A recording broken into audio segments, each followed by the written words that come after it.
I first arrived at Silverleaf Glen on a crisp autumn day. The afternoon sun cast golden rays through tall oak trees that lined the freshly paved streets. The neighborhood looked inviting at first glance. Well-kept lawns, orderly hedges, and pristine sidewalks. It was the kind of place where retirees walked their dogs at dawn, families held block parties in the summer, and porch swings gently swayed in the breeze. The calm, picturesque setting felt exactly right for me.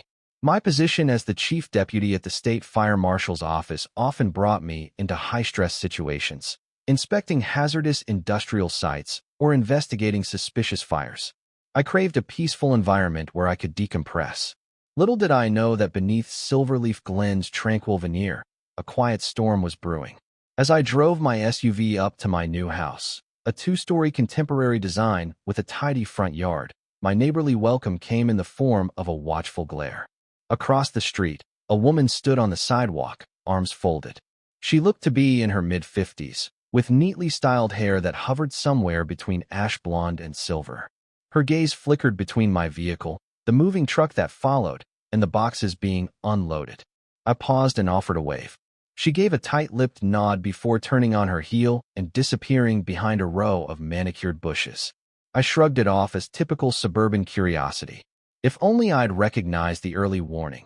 She was Donna Farnell, commonly referred to around the neighborhood by her not-so-secret nickname, Karen. Silverleaf Glen had a homeowners association, HOA, called the Silverleaf Civic Committee. I knew HOAs had a reputation for micromanaging, but I figured as long as I obeyed the basic rules, I'd be fine. After all, I'd spent years enforcing fire codes and safety standards. How hard could it be to keep my trash cans out of sight and my grass trimmed to the proper length? Little did I suspect that Karen would soon wield the HOA rulebook like a weapon, or that her meddling would escalate from petty disagreements to outright sabotage. And, of course, she had no clue that her newest neighbor, me, held the authority to investigate and prosecute fire safety violations at the highest level. The day after I moved in, I woke early to the bright glow of morning sun, determined to organize my garage and set up my new home office. Around 10 o'clock, I stepped outside for a short breather, only to find Karen marching purposefully down my driveway. She wore a pastel cardigan, a perfectly pressed pair of slacks, and carried a folder stamped with the HOA logo. "Good morning," I greeted politely. She nodded briskly.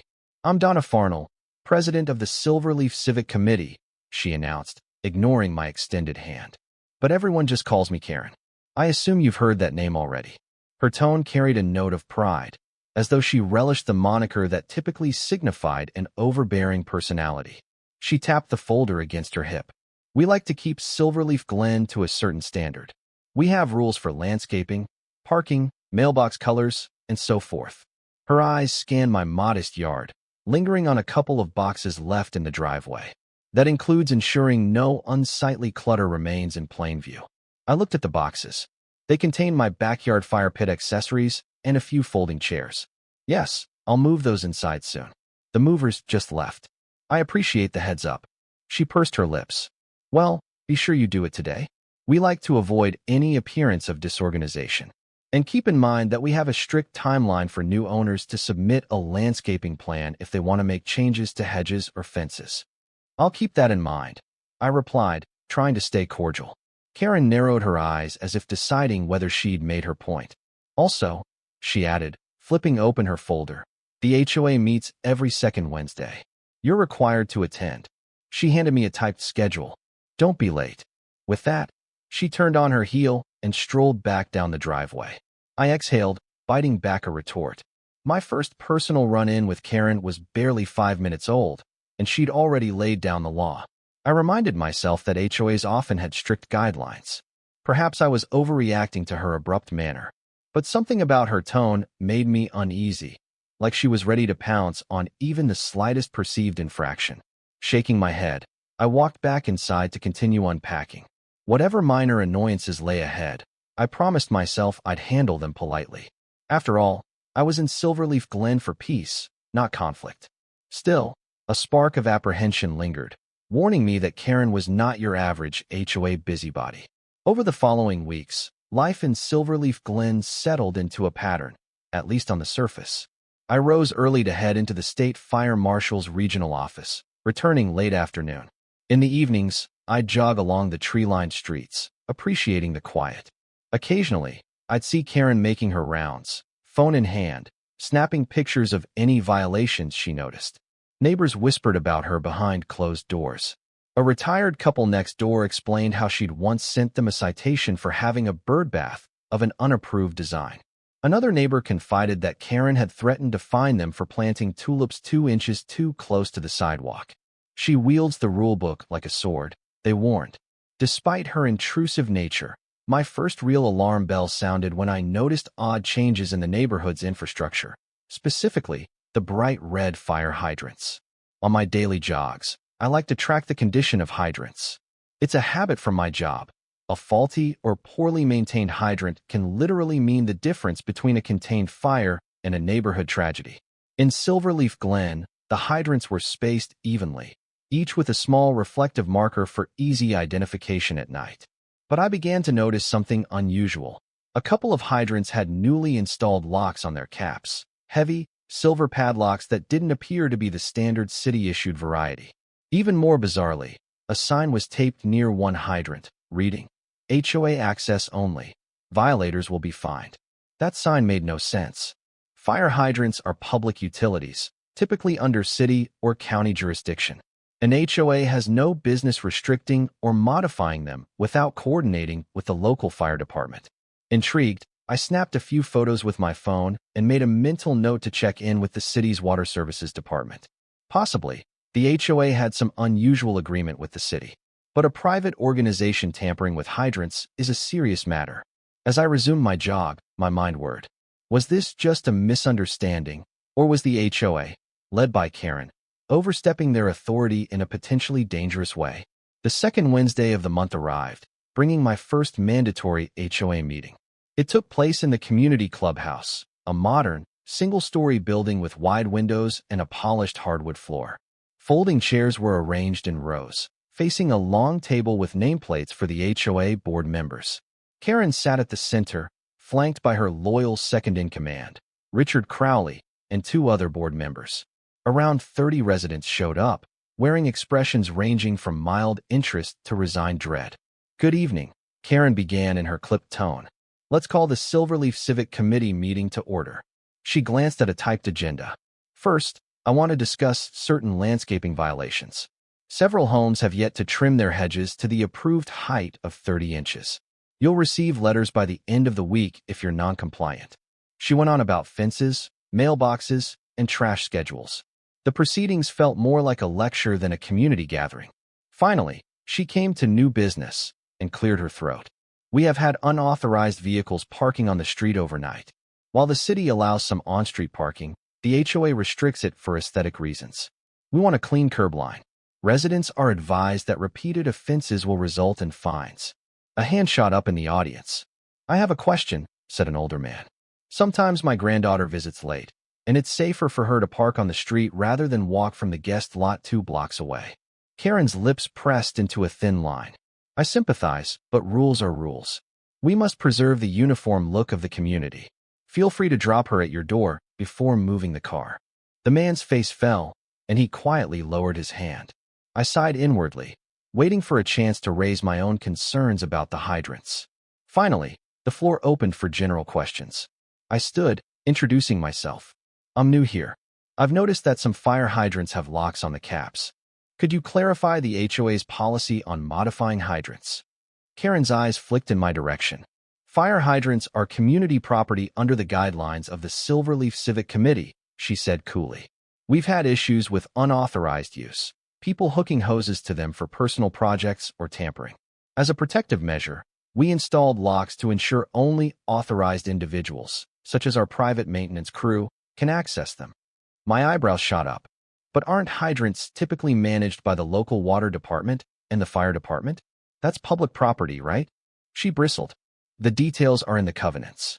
The city gave us partial control of the hydrants within Silverleaf Glen because we maintain our own landscaping irrigation system. We pay for that water, so we have the right to secure it." That explanation smelled fishy. Fire hydrants are for firefighting, not landscaping. Does the local fire station have copies of those keys? I pressed. In an emergency, every second counts. Karen's forced smile faltered. Our HOA has a process for that. If there's a fire, we can provide the keys immediately. It's more efficient than having them circulated everywhere. This topic is closed, she snapped. I opened my mouth to object, but she cut me off. We have other items to address. Meeting adjourned. She slammed her gavel onto the table, and the session ended abruptly. As the room emptied, a few residents approached me to whisper that they also worried about the hydrant locks, but Karen's directives were rarely challenged.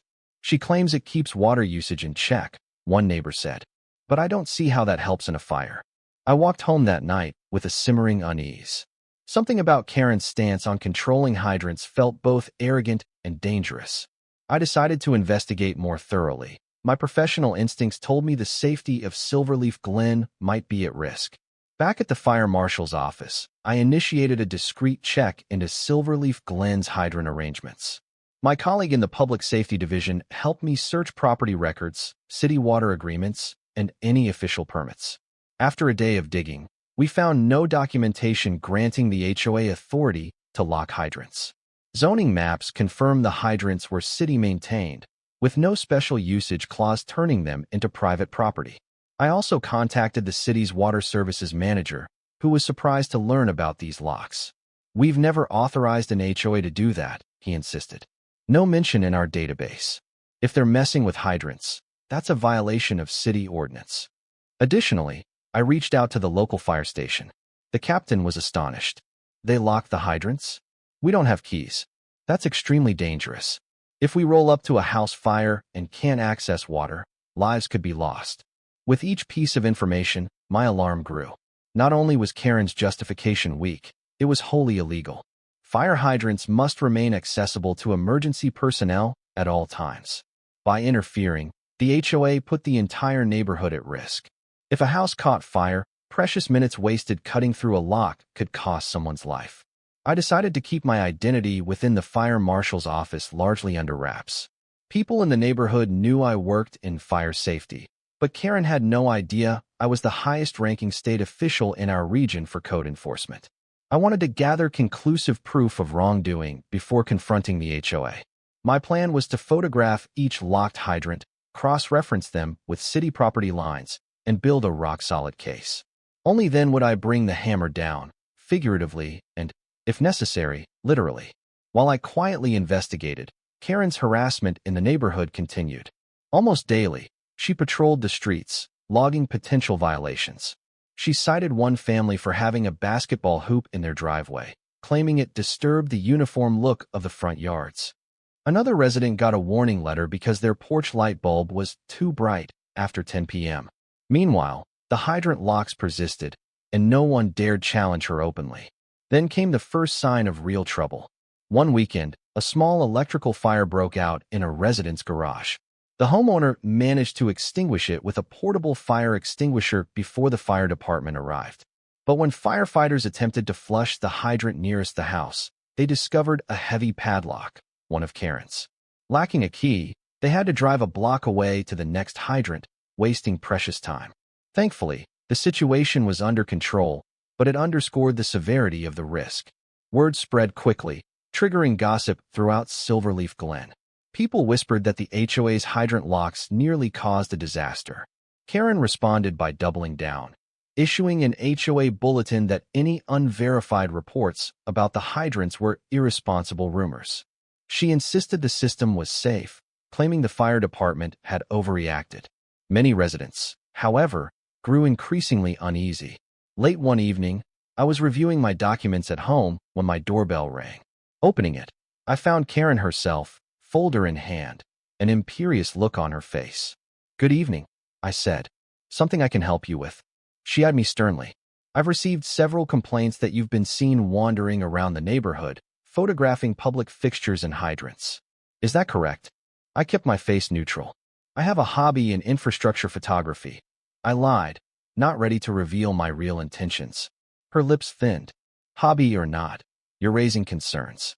People think you might be collecting evidence for a lawsuit. The HOA wants reassurance you're not planning any legal action that could harm our community." I feigned mild surprise. I didn't know the HOA had an issue with photographs of common areas. She glared. You'd be wise to watch your steps, Mr. Johnson. The Silverleaf Civic Committee has the right to enforce privacy and usage rules. If you continue this suspicious behavior, we'll take formal measures. Including what? I asked. Her voice dripped with warning. Fines. Possible revocation of certain privileges. Maybe more. We protect ourselves here. I felt anger flare, but managed to stay composed. Thanks for the caution. I assure you, I'm not doing anything illegal. With a curt nod, Karen turned and left. Once she was gone, I closed the door, adrenaline pumping. She was clearly rattled, suspecting I was building a case. Her threats only solidified my resolve to hold her accountable. No HOA had the right to tamper with something as critical as a fire hydrant. The tension came to a head 2 weeks later, on a stormy Friday night. Strong winds battered the neighborhood, lightning illuminated the sky, and thunder rattled windows. I was at home, finalizing my official report for the city and the Water Services Department, intending to highlight the locked hydrants as a public safety hazard.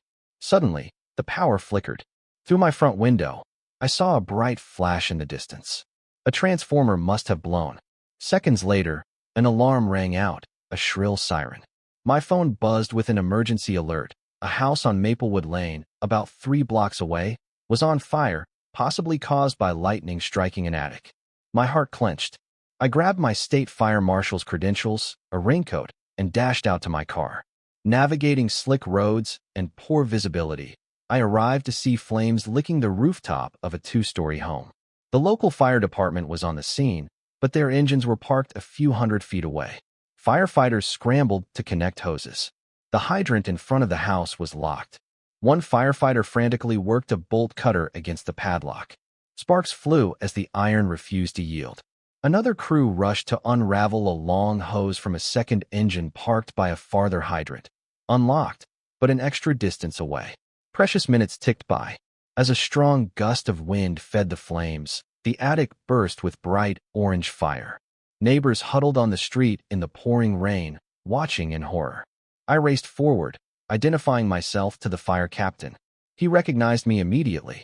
He shook his head. We can't get the lock off quickly enough. This is insane. I whipped out my phone, capturing everything. An older woman, likely the homeowner, stood on the sidewalk, trembling as she watched her house being consumed. The air crackled with heat and the acrid smell of smoke. Finally, the bolt cutter snapped the lock, and firefighters released the hydrant's water. They pushed into the blaze, dousing the flames. After a tense half-hour, the fire was mostly contained. Though parts of the attic were destroyed, at least the house wasn't a total loss. Yet the delay had caused extensive damage that might have been prevented with quicker water access. Standing on the soaked lawn, I felt a fierce anger burn inside me. This was the exact nightmare scenario I'd feared. That locked hydrant had endangered property, and potentially lives. Karen had gone too far. At first glance, locking hydrants seemed purely reckless. But as I continued investigating the aftermath of the Maplewood Lane fire, a suspicious pattern emerged. The families who had the locked hydrants nearest their homes were mostly those Karen had disputes with. The family with the attic fire had once challenged her about a landscaping fine.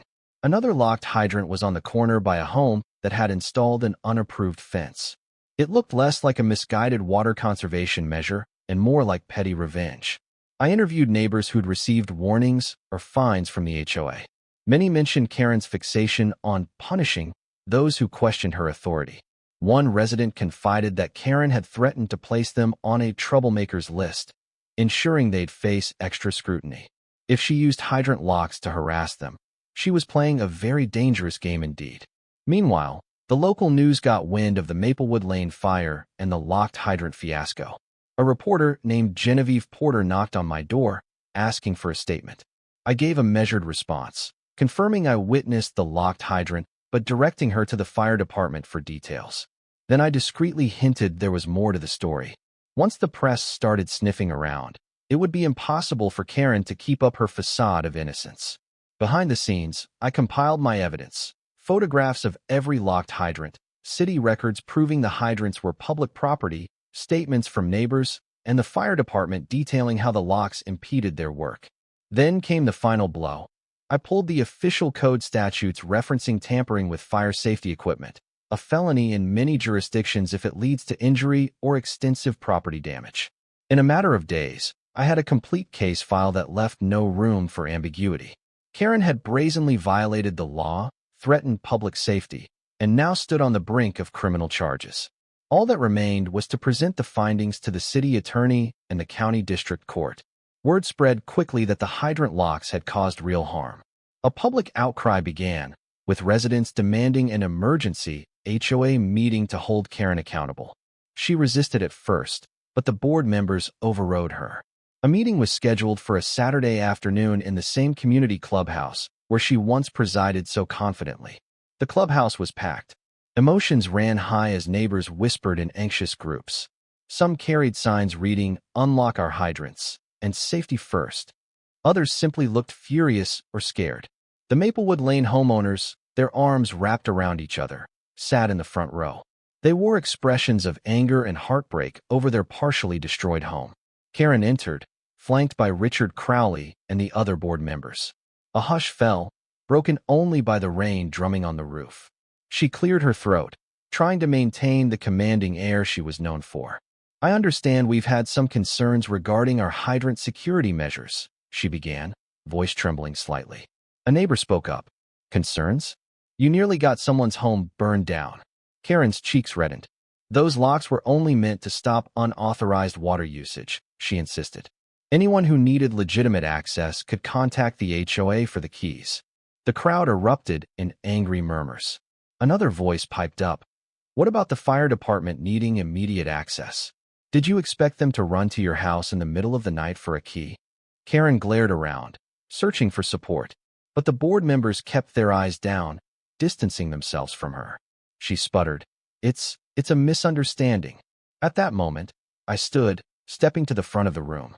Holding my folder of evidence, I addressed the crowd. "I'm Charles Johnson, a resident of Silverleaf Glen, and more importantly, Chief Deputy at the State Fire Marshal's office." A collective gasp swept the audience. Karen stared at me, stunned. "For the past few weeks, I've been documenting these illegal hydrant locks," I continued. "I have ample proof that this HOA's leadership acted without city permission, endangering every one of us." Karen's face twisted in shock and fear. You never said. Would you have listened?" I asked, voice steady but stern. "Locking a fire hydrant is a serious crime when it delays emergency services. The Maplewood Lane fire proves the consequences." The entire room seemed to hold its breath. I turned to the Maplewood homeowners. "I'm sorry for what happened. The fire department, and the rest of us, didn't have the proper tools to break the lock quickly enough." Tears glistened in the homeowners' eyes as they nodded. Another wave of heated whispers rippled across the hall. Karen tried to stammer out a defense. "The city gave us partial oversight." I cut her off, holding up official documents. "Here are statements from the city water department and the local fire station. They never authorized any locks. You had no legal right to tamper with public safety equipment." She opened her mouth again, but nothing came out. Her facade crumbled visibly under the weight of the incontrovertible evidence. Neighbors openly glared at her, some shouting that she should resign. A few called for her arrest. I paused, letting the gravity of the situation sink in. "As of this moment, I've already forwarded the evidence to the relevant authorities," I said. "The locks must be removed immediately. Failure to comply will result in further legal action." At that point, the tension in the room broke. A mix of relief and anger filled the space as people realized Karen's tyranny might finally be over. She stood frozen, staring at the floor. I knew from experience that her troubles were just beginning. Within a week, uniformed workers from the city water department arrived to cut off every lock that still remained on the hydrants. They replaced any damaged fittings, ensuring each hydrant was fully operational. The local fire department tested the new setups, confirming that water flowed freely. Karen's predicament grew worse by the day. The county district attorney reviewed my evidence and the statements from the Maplewood Lane fire. They charged Karen with multiple counts of criminal tampering with fire safety equipment, plus additional charges related to negligence causing property damage. The Maplewood homeowners also filed a civil lawsuit for damages, citing her hydrant lock as a direct contributor to their prolonged fire response. Silverleaf Glen's other board members scrambled to distance themselves, claiming Karen had acted alone. In depositions, some revealed she'd insisted on the hydrant locks, ignoring concerns from within the board. The official story painted Karen as an overzealous HOA president running a rogue operation without regard for public safety. Before long, Karen found herself in court. Television reporters followed the case. HOA president goes too far? Hydrant locks put neighborhood at risk, read the headlines. On the stand, firefighters testified about the difficulty of cutting through thick padlocks. The Maplewood Lane homeowners recounted the terror of watching their attic burn while precious minutes passed, waiting for the hydrant to be unlocked. I provided my own testimony, explaining how I discovered the locks, gathered evidence, and verified the hydrant's true ownership and usage regulations. The court saw the cross-referenced city maps and read official statements from the water department, confirming that Karen's actions had no legal basis whatsoever. The jury deliberated briefly before delivering a guilty verdict on the felony tampering charges. Sentencing was swift, reflecting the judge's view that Karen's deliberate sabotage of critical fire infrastructure was an egregious abuse of power with reckless disregard for human life. She was sentenced to several years in prison. The civil suits followed. The Maplewood Lane homeowners and others impacted by the locks demanded compensation. By the time her legal fees and damages were tallied, Karen faced a mountain of debt. Ultimately, her property was placed under lien, then seized by court order to satisfy part of the judgment. With Karen behind bars, Silverleaf Glen felt like a different neighborhood. The HOA board underwent a total overhaul. Residents voted in new leaders who promised transparency and collaboration with the local city officials.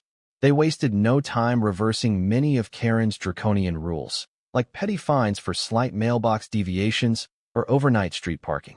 Instead, the new board focused on genuine community improvements, such as beautifying common areas or organizing neighborhood events. The Maplewood Lane house underwent repairs. Neighbors pitched in to help the family rebuild their attic, and the local fire department offered fire safety tips and updated smoke detectors. A spirit of camaraderie emerged, reminiscent of simpler times before Karen's reign of intimidation. During one weekend picnic hosted in the community park, several neighbors approached me to express gratitude. "We heard how you brought the evidence to the court," said an older woman, pressing my hand warmly. "Thank you for saving us from that woman's madness." I smiled, reminding them that they, too, played a vital role by speaking up, sharing information, and refusing to be bullied. For a moment, I almost felt guilty about how everything had escalated, until I remembered the house fire. Karen's actions could have cost lives. Her punishment, though severe, was necessary to ensure no one else ever tried such a stunt. Months later, life in Silverleaf Glen hummed along in peaceful normalcy. I occasionally spotted city crews checking hydrants, ensuring they stayed fully functional. The local fire station was so appreciative of my assistance that they invited me for a special recognition ceremony. As for Karen, Donna Farnell, the last I heard, she was serving her sentence in state prison. The media coverage of her downfall died down, replaced by newer stories. Once hailed by some as a champion of rigid HOA standards, she was now a cautionary tale of what happens when an individual's craving for control eclipses reason and endangers public welfare. Standing on my porch one evening, I watched the sun dip below the treetops. A faint breeze rustled the leaves, and kids rode their bikes on the sidewalk without worry. No padlocks marred the neighborhood's hydrants. Garden hoses coiled neatly by driveways, free for lawful usage. And, most importantly, the fire department was only a quick hydrant hookup away if tragedy ever struck again. I sipped a glass of iced tea, reflecting on how a place that once seemed too perfect had almost been undone by a single person's hubris. But the community, bolstered by the law and a willingness to stand against wrongdoing, had emerged stronger. As chief deputy of the state fire marshal's office, I felt proud and relieved. The storm had passed,